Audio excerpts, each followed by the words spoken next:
Okay, so this question is each edge of cube is increased by 40%.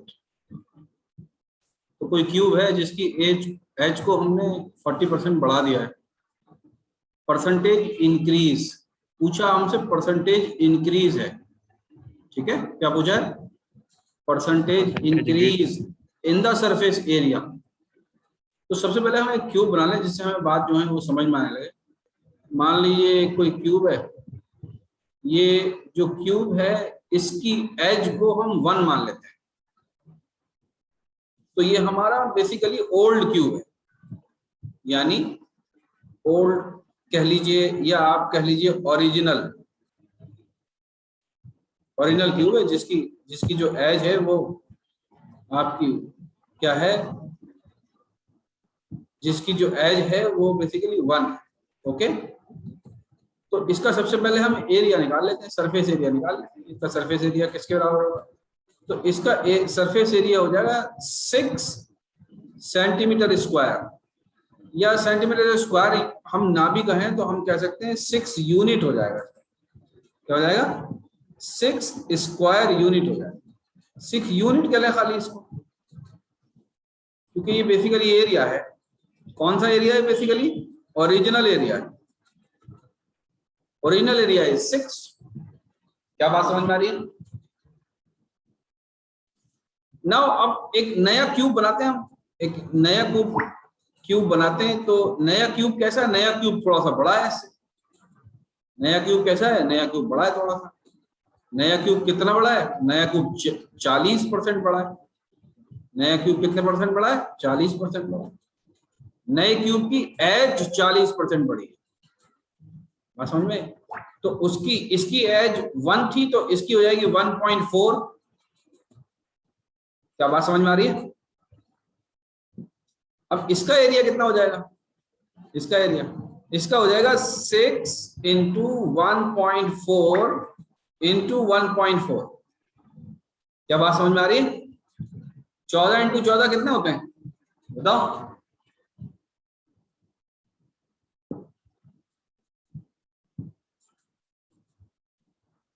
14 into 14 कितने होते हैं? 14 का याद है? स्क्वायर क्या होता है? निकाल के बताओ। 14 का स्क्वायर क्या होता है? 196। तो ये कितना हो जाएगा? 6 इंटू 1.96। 6 इंटू 1.96 किसके बराबर होगा? 6 इंटू 1.96 किसके बराबर होगा? 1146। कितना होगा? 11.46। 11.46 बेटा 6 से मल्टीप्लाई कर रहे हैं हम 1.96 को, तो कितना हो जाएगा? ये तो बहुत क्विक करना है यहाँ पर। 11.76 हो जाएगा। 11.76। ठीक है, अब आप ये खुद ही बता रहे हैं मुझे, ये न्यू एरिया है, ठीक है। Yes sir. अब इसको समझ लिए, ये जो परसेंटेज इंक्रीज का है ना, परसेंटेज इंक्रीज, तो परसेंटेज चेंज का फार्मूला क्या होता है? कहीं पर भी कोई भी क्वेश्चन आएगा उसमें यही फार्मूला लगेगा। ये बात याद रखिएगा, उसमें new minus old upon old into 100%। बात समझ में आ रही है? Okay sir. क्या फार्मूला लगेगा उसमें? उसमें लगेगा new minus old upon old. हाँ, new minus old upon old, या new minus original upon original, ठीक है। तो न्यू है 11.76, ओल्ड है आपका 6, और यहां पर भी 6, तो ये हो जाएगा 5.76 अपॉन 6, और 100 से मल्टीप्लाई कर दें तो ये पॉइंट उड़ जाएगा, तो 576 अपॉन 6, तो 6 आ जाएगा। कितना आ जाएगा? 96 सर। बस ये परसेंटेज में होगा, यहाँ पे परसेंटेज का निशान लगाना चाहिए, यही आंसर होगा। ओके सर, समझ में बात आ गई है? एक क्वेश्चन ये है, हाँ, एक क्वेश्चन है, the radius and height of a right circular cylinder are each increase by 20%। तो एक सिलेंडर बना लेते हैं, एक सिलेंडर ऐसा बना लेते हैं। इस सिलेंडर का जो रेडियस था, इस सिलेंडर का जो रेडियस था उसको आर रख देते हैं। इस सिलेंडर का जो रेडियस था उसको हम कितना रख देते हैं, आर रख देते हैं। हाइट को एच रख देते हैं, या हाइट को एल रख देते हैं, एच रख दी, एच ही रख दी, चलिए ठीक है। तो क्या पूछ रहे हैं, वॉल्यूम ऑफ द सिलेंडर। तो ओरिजिनल वॉल्यूम किसके बराबर होगा, ओरिजिनल वॉल्यूम किसके बराबर होगा, पाई आर स्क्वायर इंटू एच। क्या बात समझ में आ रही है। अब Yes, इसी sir. तरह से इसी तरह से एक बड़ा सिलेंडर बना लेते हैं जिसके अंदर 20% ज्यादा हो दोनों चीजें, ठीक है। तो आर किसके बराबर हो जाएगा यहाँ पर, 1.2 आर के बराबर हो जाएगा। एच किसके बराबर हो जाएगा, 1.2 एच के बराबर। क्या बात समझ में आ रही है। तो इसमें जो न्यू वॉल्यूम हो जाएगा, वो किसके बराबर हो जाएगा, पाई आर स्क्वायर। अब रेडियस कितना है, 1.2 इंटू 1.2 आर स्क्वायर, और एच किसके बराबर है, इंटू 1.2 इंटू 1.2 एच। क्या बात समझ में आ रही है। ओके, वही फार्मूला लगाएंगे, परसेंटेज चेंज वाला फार्मूला लगा देंगे। क्या बात समझ में आ रही है। तो 1.2 की पावर 4 है यहाँ पर, 1.2 बेसिकली 4 बार मल्टीप्लाई हुआ, 1.2 आपस में ही 4 बार मल्टीप्लाई हुआ, तो ये हो जाएगा बेसिकली 1.4 इंटू 1.4। तो और ये न्यू रखेंगे तो सबसे पहले तो न्यू रखेंगे pi r square into h into 1.44 into 1.44 minus हो जाएगा pi r square h divide हो जाएगा पाई आर स्क्वायर एच।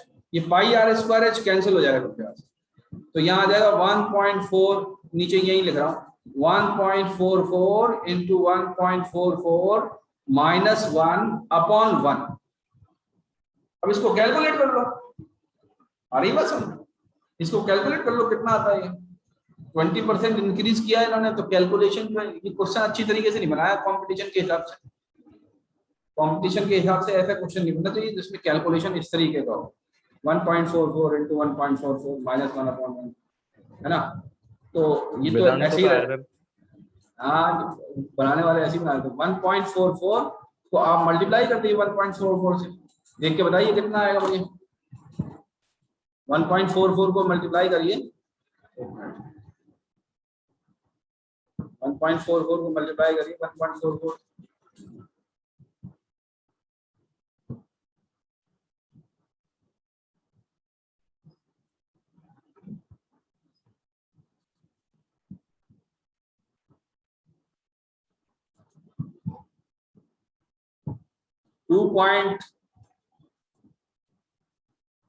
2.0736 आ रहा है। तो क्वेश्चन कैसे होगा, हाँ एक गलती है इसके अंदर, ये h तो एक ही बार है, 1.2 नहीं होगा यहाँ पर, इसमें गलती है, इसको सही करो। 1.44 इंटू 1.2 ओके माइनस 1, ये होगा आंसर। Okay, sir. हाँ ये h जो है, h का स्क्वायर थोड़ी है, h तो बेसिकली एक ही है, h की पावर तो एक ही है, तो h का तो तो एक ही होता हाँ ऐसे ही होगा। 1.44 को 1.2 से मल्टीप्लाई करेंगे और इसको 100% से मल्टीप्लाई करना पड़ेगा तब निकलेगा ये, ठीक है। फार्मूले में 100% है।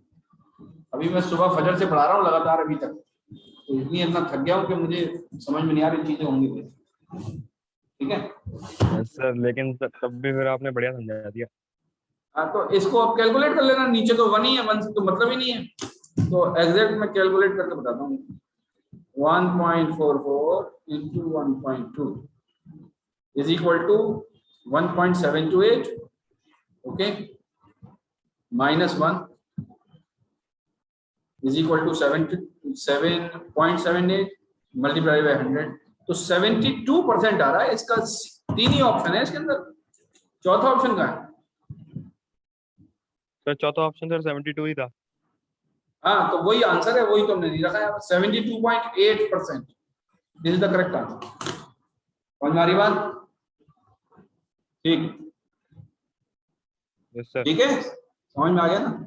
तो कैलकुलेशन स्ट्रॉन्ग कर लो, या वो क्या नाम है, वो याद कर लो, क्या नाम है, पहाड़े, पहाड़े याद कर लो 30 तक, 32 तक, और स्क्वायर रूट याद कर लो 14 तक, क्यूब रूट याद कर लो 9 तक, वो भी 14 तक याद कर लो। ठीक ओके है, सर। काम आएगा, आज याद करोगे पूरी जिंदगी काम आएगा। ठीक है, ओके अल्लाह सर। हाफ़िज़।